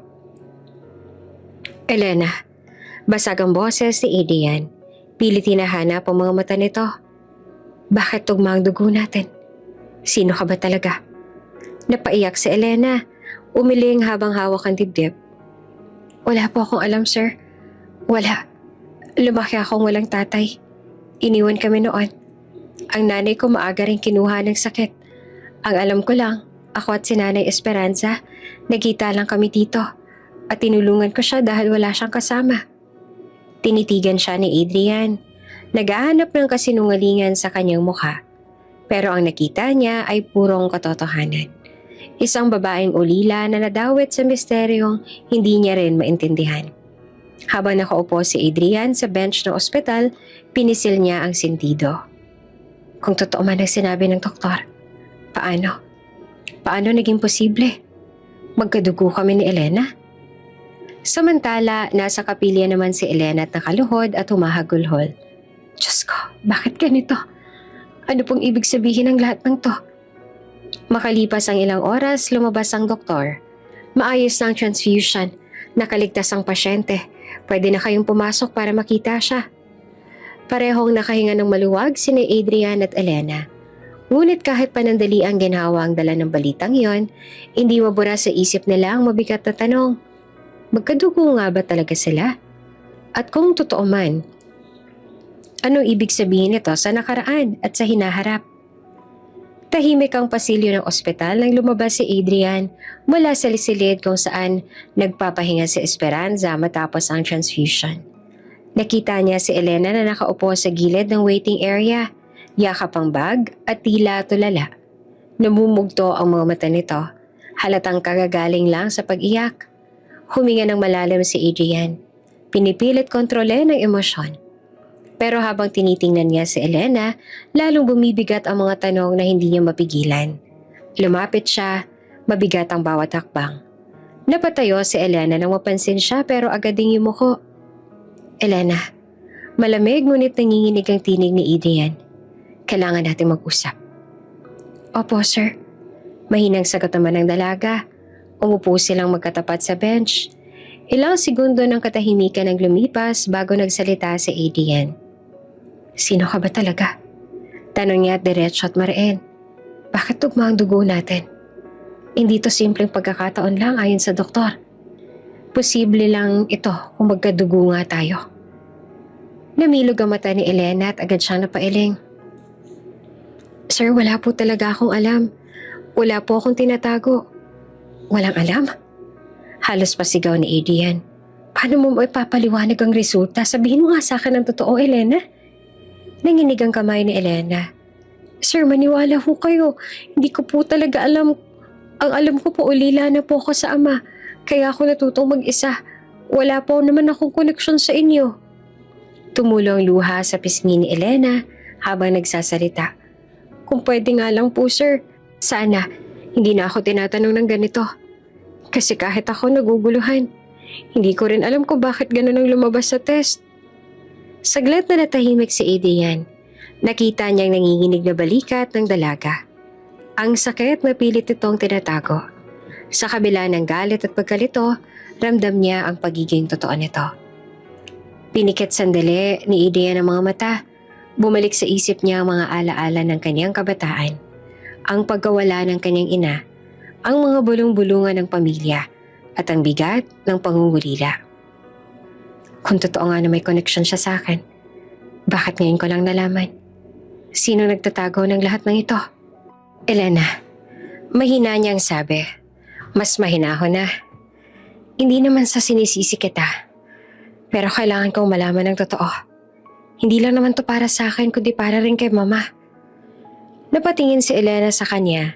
Nangingilid pa ang luha. Sir, kung meron man po akong alam, matagal ko na po dapat na sinabi pero ang totoo wala po talaga. Ako man ay nagtatanong din kung bakit parang lagi akong tinadala ng tadhana sa mga taong may kaugnayan sa inyo. Nang marinig iyon, lalong napalalim ang buntong hininga ni Adrian. Hindi niya alam kung magagalit ba siya o maaawa. Tumayo siya, naglakad-lakad sa harap ng bench. Kung wala kang alam, may ibang taong may hawak ng katotohanan. At hindi ako titigil hanggat hindi ko nalalaman kung bakit magkadugo tayo. Hindi na nakapagsalita si Elena. Tahimik lang siyang nakatingin kay Adrian. At sa kabila ng takot, ramdam niyang totoo ang sinasabi nito. Hindi titigil si Adrian hanggat hindi niya nakukuha ang kasagutan. Bumalik si Adrian at tumabi kay Elena. Hindi naman inaasahan ni Elena nang bigla niyang maramdaman ng isang panyo na iniabot nito. Pahit mo yan. Mahina at halos hindi narinig na sabi ni Adrian. Nagulat si Elena. Hindi niya akalaing sa kabila ng galit nito, may malasakit pa rin. Pinahid niya ang luha gamit ang panyo. Hindi makatingin ng diretso sa kanya. Elena, seryosong wika ni Adrian. Mula ngayon huwag kang matatakot. Kahit anong mangyari, hahanapin natin ang katotohanan. Pero kailangan kong malaman. Handa ka bang malaman din ang lahat kahit masakit? Sandaling natahimik si Elena pero tumango siya. Kung iyon po ang kailangan para gumaling si Nanay Esperanza, handa po ako. Bago sila bumalik sa silid, tumigil sandali si Adrian sa corridor at tumingin kay Elena. Sa mga mata nito, nakita niya hindi lang isang katulong, kundi isang taong konektado sa kanya sa paraang hindi pa niya lubusang maipaliwanag. At sa gabing iyon, habang patuloy na lumalaban si Esperanza sa kanyang karamdaman, unti-unti ring nagsisimulang mabuksan ang pintuan ng mga lihim ng kanilang nakaraan. Kinabukasan habang nagpapahinga si Esperanza sa ospital, napagdesisyon na ni Adrian na dumaan muna sa barong-barong kung saan nanirahan ng kanyang ina at si Elena. Habang nakaupo si Elena sa tabi ng kama ni Esperanza, nagpresenta si Adrian na siya na muna ang magbabantay. Elena, magpahinga ka muna. Wika niya. Ako na munang titingin kay mama. Nag-alinlangan si Elena pero tumango rin. Opo sir, babalik po ako maya-maya. Nang makaalis si Elena, nag-ikot si Adrian sa loob ng maliit na barong-barong. Maraming lumang gamit. Mga kahon, lumang aparador na yari sa kahoy at ilang kahong halos bulok na. Ang mga bagay na iyon ay tila ba nagkukuble ng maraming lihim. Sa ilalim ng isang lumang mesa, may napansin si Adrian na kahon na tinatakpan ng kumot. Inalis siya ito at dahan-dahang binuksan. Amoy kaalikabok ang bumungad sa kanya at puno ito ng mga lumang gamit, mga damit, lumang litrato at isang maliit na kwadwerno na tila luma na ang takip. Nang kunin niya ang kwaderno, napansin niyang nakasulat sa pabalatang pangalan. Esperanza Ilustre. Diary? Mahina niyang bulong. Binuksan niya ang unang pahina. Ang sulat kamay ng kanyang ina ay simple ngunit halatang nagmamadali. Puno ng emosyon. Mahal na diary, ngayong gabi pinanganak ko ang aking pangalawang anak. Isang babae, ngunit hindi ko malang nasilayan ng matagal. Ang pamilya ng asawa ko, kinuha siya sa akin. Ayaw nilang manatili siya sa piling ko. Ang sabi nila, kahihiyan siya sa pangalan ng ilustre. Pinilit nila akong pumayag. Wala akong magawa. Nalaki ang mga mata ni Adrian. Bumilis ang tibok ng kanyang puso. Pangalawang anak? Babae? Ibig sabihin may kapatid ako? Binasa niya ang kasunod na pahina. Mahal ko ang aking sanggol. Ngunit hindi ko alam kung saan siya dinala. Ang sabi nila pinabayaan na lamang siya. Walang araw na hindi ko siya iniyakan. Kung mababasa mo to balang araw, anak, patawarin mo ako. Hindi ko ginusto ang nangyari. Napatigil si Adrian. Ang mga kamay niya ay nanginginig habang hawak ang diary. Sir Adrian, tawag ni Elena mula sa labas. Hawak ang dala niyang prutas galing palengke. Agad niya isinara ang diary at itinago sa ilalim ng mesa. Ngunit hindi niya napigilan ang bigat ng iniwang tanong sa kanyang isip. Elena, sagot niya at pinilit gawing kalmado ang boses. Pasensya na po, medyo natagalan ako. May pinapahabol lang po si Manang sa tindahan. Ngumiti si Adrian ng tipid. Ayos lang. Habang inaasikaso ni Elena ang prutas, palihim siyang tinitigan ni Adrian.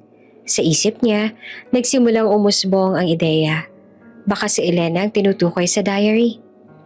Kinagabihan, nakaupo si Adrian sa gilid ng higaan ni Esperanza. Mahimbing ang tulog nito dahil sa gamot. Muling kinuha ni Adrian ng diary at binasa ang mga huling pahina. Kung sakaling hanapin mo ako, anak, sana hindi mo ako kamuhian. Pinilit lang nila. Ang tanging iniwan ko ay isang maliit na pulang kumot at ang kwintas sa galing sa akin. Napakagat-labi si Adrian. Kumot? Kwintas? Baka si Elena nga iyon. Baka siya ang kapatid ko. Pero isang bahagi ng isip niya ay hindi pa rin makapaniwala. Paano kung hindi? Paano kung nagkakamali ako? Pero kung siya nga, bakit siya napunta sa ganitong kalagayan? Bakit hindi ko siya nakilala noon pa? Kinabukasan, habang nag-aayos si Elena ng mga gamit sa kusina ng barong-barong, lumapit si Adrian. Tahimik muna siyang nakatingin sa dalaga bago nagsalita. Elena, maingat niyang wika. Kung sakali, may natatandaan ka ba tungkol sa pagkabata mo? Mga gamit o alaalang naiwan ng iyong ina? Nagulat si Elena. Napaisip sandali. Meron po. Isang lumang kwintas sa lagi kong daladala. Sabi ng nanay ko noon, bigay daw yan sa akin noong sanggol pa ako. Hindi ko lang alam kung kanino ba talaga yung galing. Halos mabitiwan ni Adrian ang hawak na baso. Kwintas? Diary? Pulang kumot? Lalong nagulo ang isip niya. Kinagabihan, habang nakaupo sa veranda ng ospital, huminga ng malalim si Adrian. Pinagmasdan niya ang buwan at pinilit na buuin ang lahat ng piraso ng palaisipan. Kung totoo ang nasa diary, si Elena ang kapatid ko matagal lang nawala. Pero paano ko sa silid ng ospital, mahimbing na natutulog si Esperanza. Sa gilid ng kama, nakaupo si Elena. Maingat na pinupunasan ng pawis ang matanda. Si Adrian nakatayo lamang sa may pintuan, tahimik na nakamasid. Sa kanyang mga mata, hindi na lamang basta katulong si Elena. Isa na siyang peraso ng palaisipang unti-unting bumubuo ng isang malaking sekreto. Isang sekreto na kayang baguhin ang lahat. At sa kanyang bulsa, mahigpit niyang hawak ang diary ng kanyang ina. Ang susi sa katotohanang matagal nang inilibing ng pamilya ilustre. Nakaupo si Doña Salvacion sa veranda ng mansyon nang dumating si Adrian. Halatang pagod ito mula sa ospital, pero may ningning sa mga mata na matagal nang nawala. Lola, bungad ni Adrian, diretso ang tingin. May mahalaga akong sasabihin. Nagtaas ang kilay ang Donya, kunwari kalmado. Ano yun, apo? Huminga ng malalim si Adrian. Buhay si Mama. Buhay si Mama Esperanza. Parang natigilan ng Donya. Napakapit siya sa sandalan ng upuan at dahan-dahang napalunok. Ano? Buhay si Esperanza? Tumayo si Adrian. Puno ng emosyon ng tinig. Oo, Lola. Hindi siya namatay noon. Gaya ng akala natin. May sakit siya pero nandyan siya. Nakita ko siya mismo. Nagkunwaring nagulat si Salvacion. Bahagyang pinapadyak ang baston. Diyos ko, ang akala ko'y matagal na siyang nawala. Paano nangyari yan? Pero sa loob-loob niya, nanlalamig ang kanyang dibdib. Imposible. Akala ko, hindi nalalabas ang sikretong to. Paano ko malaman ni Adrian ang buong katotohanan? Paano ko mabunyag na ako ang dahilan kung bakit nawala si Esperanza noon? Pinilit niyang itago ang kaba sa ngiti. Adrian, baka nagkakamali ka lang. Hindi ba't matagal na tayo nagluksa? Hindi ako nagkakamali, Lola. Si Elena mismo ang nag-aalaga sa kanya. Namilog ang mga mata ng Donya at agad siyang nagkunwaring nadismaya. Si Elena? Ang babaeng yun? Ginagamit ka lang niya. Hindi aksidente na siyang nasa tabi ng Esperanza. Baka sinasadya niyang palabasin na siyang nagligtas para makuha ang tiwala mo. Napatingin si Adrian, halatang naguguluhan. Pero Lola, nakita ko kung paano siya nag-alaga. Kung hindi dahil sa kanya, baka wala na si Mama. Sinasabi ko na sa'yo, ginagamit ka lang niya. Madiin ang boses ng Donya. Hindi mo ba nakikita? Nagpapakita siya ng kabutihan para unti-unti kang hawakan sa leeg. Gusto niya mapasok ang pamilya ilustre. At kapag nangyari yon, tapos na ang lahat ng pinaghirapan natin. Natahimik si Adrian. Sa loob-loob niya bumabalik ang mga alaala. Ang pagkakasagip ni Elena sa kanya sa kalsada. Ang mga gabing nagdarasal ito sa tabi ni Esperanza. At ang mga luha nitong walang halong kaplastikan. Kung ginagamit niya lang ako, bakit siya handang isakripisyo ang sarili niya para sa amin? Hindi. May mali sa sinasabi ni Lola. Habang nakatalikod si Adrian, muling nanlaki ang mga mata ni Salvacion at sa loob-loob niya ay nanginginig ang kanyang isip. Hindi pwede. Kung magtutuloy-tuloy ito, baka matuklasan ni Adrian na si Elena ang batang kinuha ko noon. At kapag nalaman niya ang totoo, babagsak ang pangalan ng ilustre. At ako ang maunang mapapahiya. Pinisil niya ang baston at mahina ang bulong. Hindi ko hahayaang mangyari yon. Pagharap niya ulit kay Adrian, peke ang ngiti. Apo, tandaan mo lang, ang payo ko. Ingatan mo ang sarili mo. Huwag mo hayaang palapitin ng mga taong hindi mo kilala. Baka mamaya, sugatan ka nila. Tumango lamang si Adrian, ngunit hindi ito kumbinsido. Sa halip na maniwala, mas lalo siyang naintriga. Kinagabihan habang nakaupo siya sa tabi ni Esperanza sa ospital, inilabas si Adrian ang diary na nahanap niya. Mahigpit niya itong hawak habang nakatingin kay Elena na maingat na pinupunasan ng pawis ng matanda. Kung ginagamit niya lang ako, dapat matagal pa siya lumayo. Pero narito pa rin siya. Hindi, kailangan kong hanapin ang totoo. At kapag nalaman ko na, kahit sino pang humarang, kahit si Lola, hindi ako titigil. Mainit ang sikat ng araw nang pumasok si Adrian sa ospital. Nasa silid si Elena, nakaupo sa tabi ng kama ni Esperanza. Banayad yung pinupunasan ng noo ng matanda gamit ang basang bimpo. Habang mahina ang ngiti sa labi, kahit puyat at halatang pagod, hindi nawawala ang lambing sa kanyang mga kilos.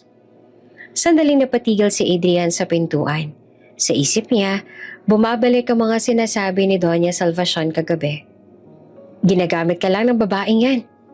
Kailangan kong malaman. Totoo ba ang kabutihan niya o palabas lang?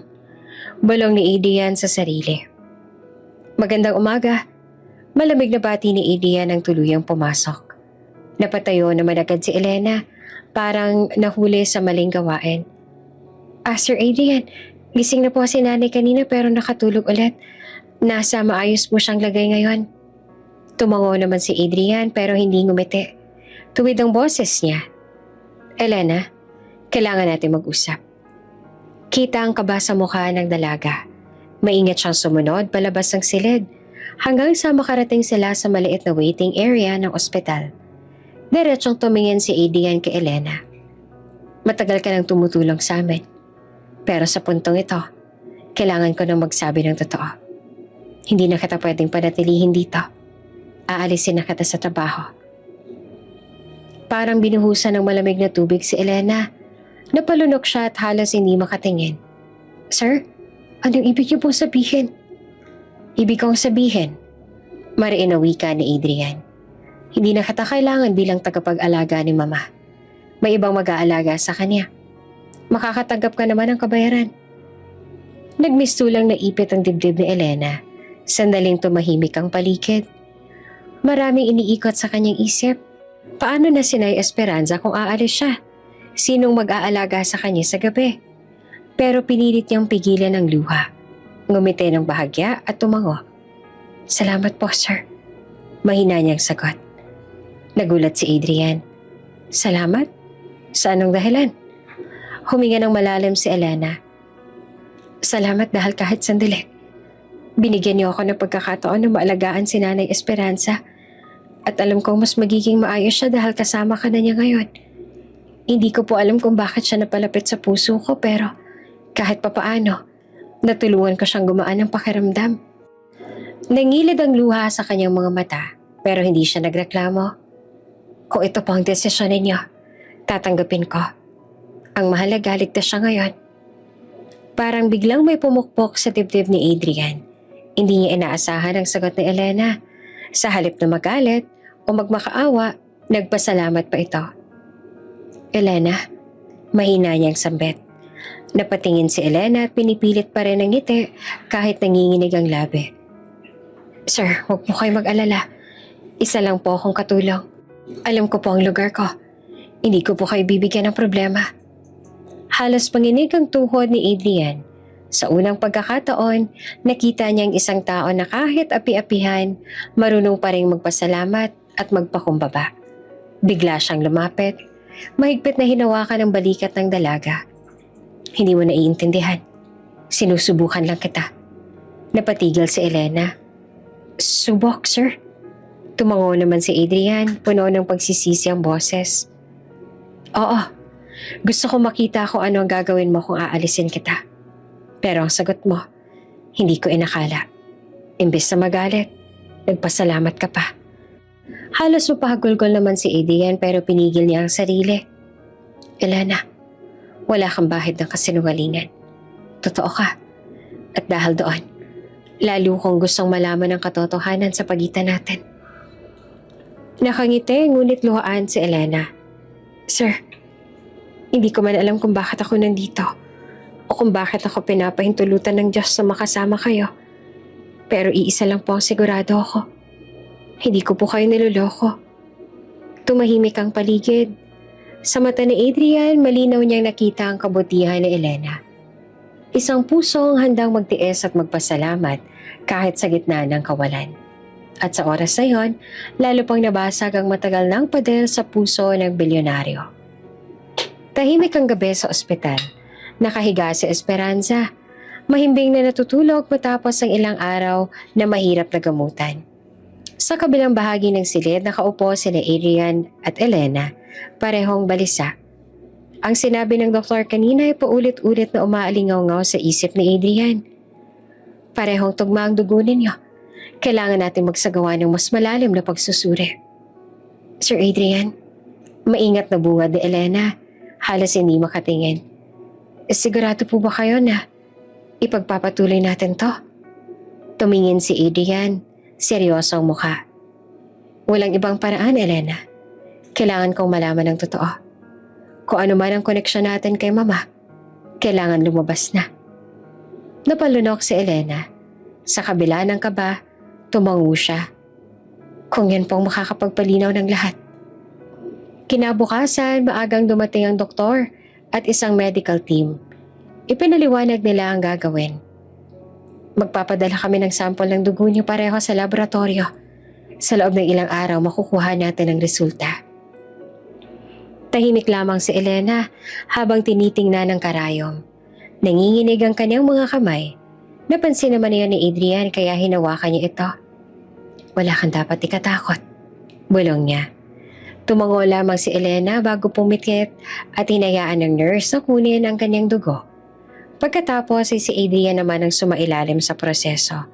Mabilis pero ramdam nila na mabigat ang kahihinatnan. Pag-alis ng medical team na iwan silang dalawa sa silid, ramdam ang bigat ng katahimikan. Elena, basag ni Adrian. Ano man ang lumabas sa resulta, gusto kong malaman mo. Hindi magbabago ang tingin ko sa'yo. Naluha si Elena. Sir, natatakot ako. Paano kung mali ang lahat ng iniisip natin? Paano kung wala pa akong kinalaman kay Nanay Esperanza? Hinawakan ni Adrian ang kamay niya. At paano kung ikaw nga ang matagal ko nang hinahanap na kapatid? Hindi ba't mas magandang malaman kaysa manatiling nakatago? Napangiti naman si Elena kahit puno ng luha. Oo nga po. Makalipas ang 3 araw, dumating ang doktor. Hawak ang brown envelope. Kapansin-pansin ang bigat ng kanyang hakbang. Mr. Ilustre, Miss Elena, panimula niya. Narito na po ang resulta ng DNA test. Kinabahan silang pareho. Dahan-dahang binuksan ng doktor ang envelope at binasa ang nakasulat. Base sa pagsusuri, 99.9% probability. Magkapatid kayo. Parang natigilan ng buong silid, napakapit si Adrian sa mesa, habang si Elena naman ay napaupo at nanginginig. Magkapatid? Mahinang ulit ni Adrian na papikit. Unti-unting bumagsak ang luha sa kanyang pisngi. Si Elena halos hindi naman makapagsalita. Ibig sabihin, akong nawala mong kapatid?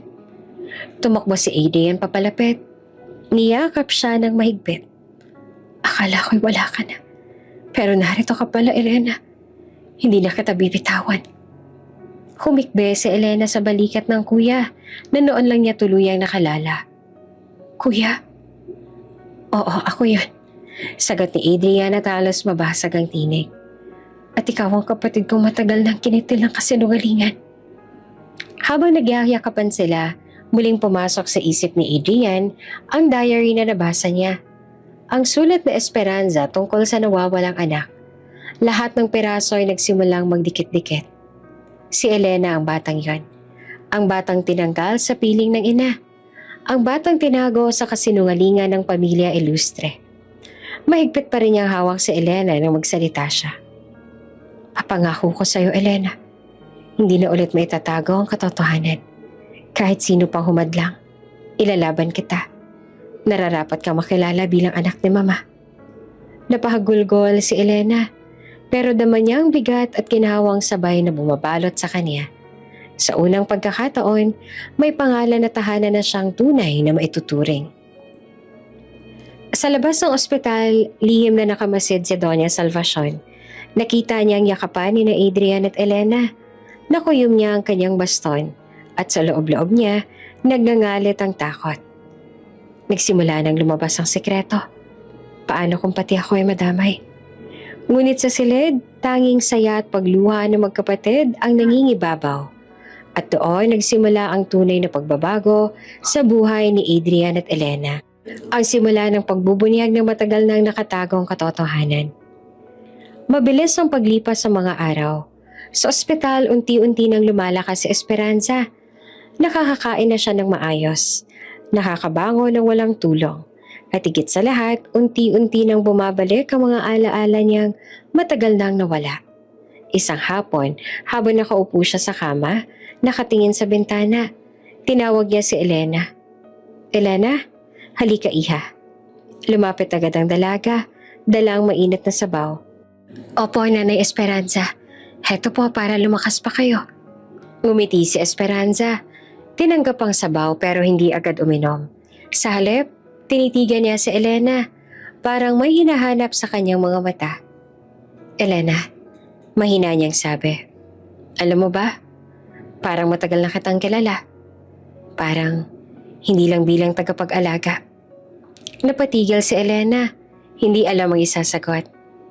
Nanay, baka po dahil matagal na rin tayo magkasama. Umiling si Esperanza. Nangilid ang luha. Hindi. Higit pa ron, anak. Ikaw ang nawala kong anak. Nanlaki ang mga mata ni Elena. Ano po? Sakto namang pumasok si Adrian, dala ang mga gamot. Narinig niya ang huling salita ni Esperanza. at halos mabitawan niya ang hawak. Mama, naaalala mo na? Tumulo ang luha ni Esperanza. Oo, Adrian. Naaalala ko na ang lahat. Ang gabi ng panganganak ko. Ang pagtangis ko ng sabi nitong kunin sa akin ng sanggol. Sabi nila, wala ng bata. Pero alam kong kasinungalingan yon. At ngayon narito siya sa harap ko. Si Elena. Napahagulgol si Elena. Hindi alam kung yayakap o lalayo. Nanay, totoo po ba to? Lumapit si Adrian. Mahigpit na hinawakan ng balikat ng kapatid. Totoo, Elena. At may ebidensya na tayo. Ang DNA test. At ngayon, si Mama mismo ang nagsasabi. Kinabukasan, pinatawag ni Adrian ang ilang miyembro ng pamilya Ilustre. Kabilang ang mga tiyahin at pinsan na matagal nang nakikinabang sa yaman. Dumating din si Doña Salvacion, dalang malamigyang titig at baston. Sa harap nila, pinatayo ni Adrian si Esperanza. Bagamat mahina pa, matatag ang kanyang boses. Makinig kayo, paniwala niya. Matagal na akong pinatahimik. Ngunit ngayong bumalik na ang alaala ko. Panahon na para lumabas ang katotohanan. Ang batang inagaw ninyo sa akin noon, si Elena, ay buhay. At narito siya ngayon. Nataranta ang ilan, nagbulungan. Napatingin kay Elena na nakatayo sa tabi ni Adrian. Luhaan, ngunit matatag. Huminga ng malalim si Esperanza at itinuro si Doña Salvacion. Ikaw, Salvacion. Ikaw ay nag-utos na kunin ang anak ko. Ikaw ang nagpalabas ng kasinungalingang patay na ako. Ginawa mo ito para mapanatili ang kapangyarihan sa yaman ng Ilustre. Natigilan ang lahat. Nagkunwaring hindi apektado si Salvacion, ngunit halata ang pagkabahala sa kanyang mga mata. Esperanza, matagal ka nang may sakit. Baka namamalikmata ka lang. Huwag mong sisihin ang iba sa mga alaala mong sirang-sira. Umiling si Adrian, matalim ang tingin. Hindi ka na makakalusot, Lola. May diary si Mama. May ebidensya ang doktor. At higit sa lahat, may DNA test na nagpapatunay na si Elena ay kapatid ko. Anak mismo ni Mama. Hindi na pwedeng itago ang lahat. Hindi na rin napigilan na Esperanza ang sarili. Lumapit siya kay Elena at niyakap ito ng buong higpit. Anak, patawarin mo ako. Kung alam mo lang kung gaano kita hinanap. Kung ilang gabi ako nagdasal na makita kang muli. Salamat sa Diyos ay binalikan niya sa akin. Humagulgol si Elena sa bisig ng ina. Nanay, salamat po. Kahit hindi ko alam ang totoo noon, lagi kong naramdaman na may kulang sa buhay ko. Ngayon, buo na ako dahil sa inyo. Si Adrian hindi napigilan ng luha. Lumapit at niyakap silang dalawa. Sa wakas, buo na tayo. Ang ibang kamag-anak na tulala, hindi nila alam kung paanong tatanggapin ang revelasyon. Isa-isang napayuko, halatang natatakot na mawala ang mga pribilehiyong nakukuha sa pangalan ng Ilustre. Samantala, si Doña Salvacion ay nanilisik ang mga mata. Pinipigilan ang panginginig ng kamay sa baston. Hindi pwede. Hindi pwedeng masira ang lahat ng pinaghirapan ko. Kung lumabas ang lahat ng sekreto, mawawala ang kontrol ko. Hindi ko hahayaang mangyari yon. Simula ngayon, mariing wika ni Esperanza, hindi na ako mananahimik. Ang anak kong si Elena ay opisyal kong kikilalanin at ibabalik ko ang lahat ng karapatan niya bilang Ilustre. Wala nang kasinungalingang makakapigil pa. At sa huling sandali, kahit marami pang unos ang darating, malinaw sa lahat na bumangon ng muli si Esperanza, hindi lamang bilang isang ina, kundi bilang ilaw na magbabalik ng liwanag sa matagal nang nabalot ng dilim na pamilyang Ilustre. Mainit ang hangin ng magtipo ng pamilya Ilustre sa malaking bulwagan ng mansyon. Lahat ng miyembro ay naroon, kasama ang mga abogado at ilan sa board ng kumpanya. Sa gitna nakaupo si Adrian, seryoso ang ekspresyon. Katabi si Elena at si Esperanza na ngayon ay mas matatag na ang tindig. Sa harap nila nakaupo si Doña Salvacion. Nakataas ang kilay pero halatang balisa. Tumayo si Adrian, dalang makapal na folder ng mga dokumento. Ngayong hapon, kailangan na matapos ang lahat ng kasinungalingan. Matagal tayong nilasa ng mga lihim. Pero oras na para lumabas ang katotohanan. Binuksan niya ang folder at ipinakita ang DNA result. Ito ang ebidensya na si Elena ay tunay na anak ni Mama. At higit pa, siyang batang sinasabing namatay noon pero kinuha at itinago. Nagbulungan ng mga kamag-anak. Ang iba napayuko, ang iba naman ay nagulat. Nilingon ni Adrian ang lola niya. Lola, alam mo ba kung sino ang may kagagawa ng lahat? Ikaw. Ikaw ang nag-utos na itago si Elena at palabasin na patay na si Mama para manatili sa kamay mo ang kontrol na yaman at pangalan ng ilustre.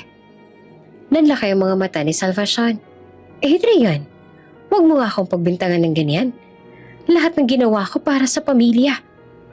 Ngunit agad siyang hinarap na Esperanza. Nanginginig ang tinig pero puno ng tapang. Salvacion, matagal mo akong pinatahimik. Ikaw ang kumuha ng anak ko. Ikaw ang nagpakalat ng balitang patay na ako. Ilang taon ako nagdusa sa kasinungalingan mo. Hindi na nakapagsalita si Salvacion. Ang mga mukha ng mga kamag-anak ay nakatutok sa kanya, puno ng panunuya at galit. Pumasok ang abogado ni Adrian dala ang mga papeles. Doña Salvacion, base sa mga investigasyon, lahat ng accounts ninyo ay na-freeze.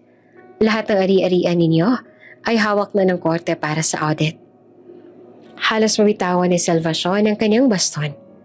Anong ibig niyong sabihin? Mariin ang sagot ni Adrian. Ibig sabihin, wala ka ng hawak na kapangyarihan. Wala ka ng yaman na pwedeng gamitin laban sa amin. At simula ngayon, hindi ka na bahagi ng buhay namin. Lumapit si Adrian. Diretso ang tingin sa lola. Itinakwil mo si Mama. Itinakwil mo si Elena. Ngayon, ako naman ang tatalikod sa'yo. Wala ka ng karapatan sa pangalan ng ilustre. Nagulat ang lahat. Hindi makapaniwala na mismo si Adrian, ang paboritong apo, ang tatapos sa paghahari ng Donya. Si Salvacion nanginginig ang labi, napaatras sa upuan. Adrian, ako nagpalaki sa'yo. Pero hindi mo ako tinuruan ng tama. Sagot ni Adrian na puno ng hinanakit. Tinuruan mo ako magalit, manlamig, maging walang puso. Pero salamat kay Elena. Natutunan kong magmahal mali. Kaya simula ngayon, tapos na ang kasinungalingan mo. Napalapit si Elena kay Adrian. Luhaan ngunit may ngiti. Kuya, salamat. Kung hindi dahil sa'yo baka hindi na lumabas ang totoo. Yumakap si Adrian sa kapatid. Hindi na kita iiwan, Elena. Buo ng pamilya natin. Lumapit si Esperanza at niyakap silang dalawa. Salamat mga anak ko. Sa wakas buo na ulit tayo. Habang nakatingin ang lahat, si Doña Salvacion ay tuluyang napaupo. Tulala at basang-basa ng pawis.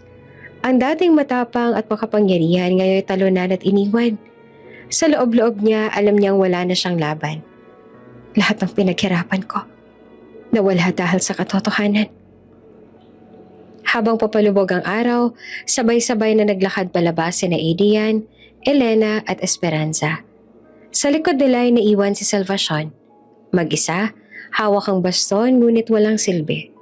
Sa kanilang puso, ramdam nila ang sakit ng nakaraan. Pero higit doon, ang pag-asa ng bagong simula. Makalipas ang ilang linggo, formal na isinagawa ang board meeting ng Illustre Group of Companies. Sa gitna ng maaliwalas na conference hall, nakaupo si Adrian bilang bagong chairman, katabi si Elena at Esperanza. Lahat ng miyembro ng pamilya ay naroroon, kabilang ang mga dating tutol kay Adrian. Tumayo si Adrian dala ang mga dokumento. Ngayong araw, nais kong ipahayag na si Elena ay opisyal na kikilalanin bilang anak na Esperanza Ilustre. May bahagi siya sa yaman ng pamilya at karapatan niyang magkaroon ng boses sa mga desisyon. Nagbulungan ng ilang miyembro ng board. Ang iba halata ang pagsang-ayon. Ang iba naman ay nagpipigil ng pagtutol. Tumayo si Elena. Mahinahon ang boses. Maraming salamat, kuya. Pero kung ako po ang tatanungin, sapat na ang makilala bilang anak ng aking ina. Hindi ko kailangan ng kayamanan o posisyon. Ang mahalaga, buo tayo bilang pamilya. Nagulat ang lahat sa kanyang kababaang loob.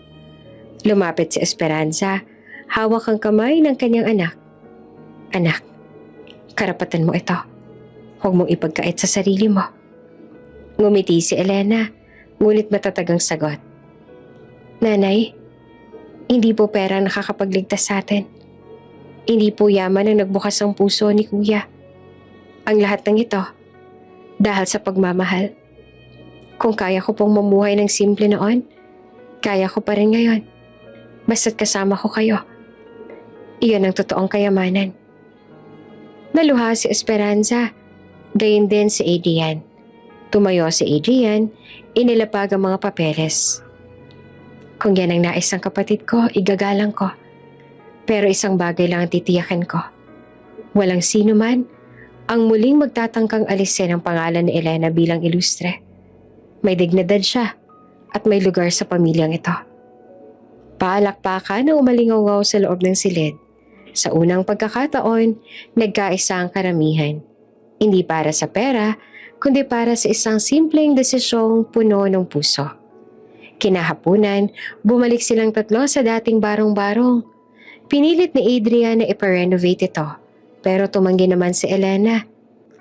Dito ako natutong maging matatag. Dito ako natutong magmahal ng walang hinihinging kapalit. Hayaan mong manatili ang simpleng anyo nito bilang alaala. Naglakad sila sa maliit na bakuran, sabay-sabay na huminga ng malalim. Para bang ang bigat ng nakaraan ay tuluyan nang nawala. Isang linggo matapos ang lahat, nagdaos sila ng simpleng salo-salo. Sa maliit na hapag, nakalatag ang mga lutong bahay. Tinola, adobo, at puto na paborito na Esperanza. Nasa gitna si Esperanza, nakangiti habang pinagmamasdan ng dalawang anak. Si Adrian na seryoso ngunit mas magaan na ang aura at si Elena na masigla at puno ng pasasalamat. Alam niyo, ani Esperanza, hindi ko inakalang mararanasan ko pa makaupo sa hapag na ito kasama kayong dalawa. Buo na ulit ang puso ko. Nagtawanan silang tatlo. Simple ngunit totoo. Sa dulo ng gabi habang nag-aayos ng mesa, niyakap ni Adrian si Elena. Salamat kapatid. Kung hindi dahil sa'yo, baka nanatili ako malamig at sarado ang puso. Ikaw ang nagturo sa akin kung ano ang tunay na pamilya. Ngumiti si Elena, may luha sa mata. Kuya, salamat din. Tinanggap mo ako kahit ang gulo ng nakaraan. At ngayon, wala nang masihigit pa sa pagiging kapatid mo. Sa huling pagkakataon, sabay-sabay silang napaupo sa hapag.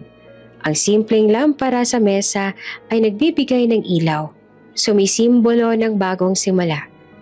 Magkakasama silang tatlo, si Esperanza, si Adrian at si Elena, hawak kamay puno ng pagmamahal at pag-asa. At sa gabing iyon, natapos ang mahabang yugto ng sakit, kasinungalingan at pagdurusa. Ang natira na lang ay isang bagong simula, isang pamilyang buo, isang pusong muling natutong magmahal. Bago ka pa lang sa channel neto, ibang kwento ni Ate Jane, istorya mo, ikwento ko. Huwag kalimutang pindutin ang notification bell at subscribe button.